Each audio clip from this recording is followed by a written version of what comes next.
আরে কিরণ দা নাকি এখানে বসে বসে কি করছো? এই যে একটা বিয়ার নিয়ে এলাম। বিয়ার লেলে এখানে তুমি একাই বসে রয়েছো এখানে জঙ্গলে, এখানে কেউ নাই কোথাও, নদীর সাইডে, এখানে কি করছো তুমি বসে বসে একা একাই? তো তুমি বিয়ার খাচ্ছ, তোমার চাকনা কই? চাকনা উপরে? কোথায় উপরে? আর দাদা দেখুন কোথায় চাকনা বেঁধে রেখেছেন। পিঁপড়েতে খেয়ে নিচ্ছিল। কে খেয়ে নিচ্ছিল? পিঁপড়ে পিঁপড়ে পিঁপড়েতে খেয়ে নিচ্ছিল? ওই জন্য উপরে তুলে দিলাম যে খা, কত গাড়ির দম আছে খা। তো এইখানে তো আশেপাশে মদের দোকান কোথাও নেই, তো তুমি বিয়ারটা কোথা থেকে নিয়ে এলে? খালি বোতল ছিল, তুলে বসলাম, লোকে ভাববে খাচ্ছি। না না, এটা তো হতে পারে না যে তুমি তুলে বসে আছো, তুমি নিশ্চয়ই খেয়েছো। তাহলে তো নিয়ে এসেছি। তুমি মদ খাচ্ছ?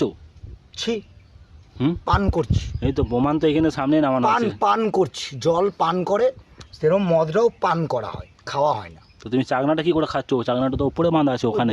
ওই তো গোটাটাই ঝুলিয়ে দিয়েছি, দোকানে যে ফেরত দিয়ে দেবো, 5 টাকা দিয়ে একটা সিগারেট নিয়ে নেবো। তাই নাকি? আর দেখছি আর খাচ্ছি। ভালো ভালো, খান তাহলে, আমি এলাম তাহলে।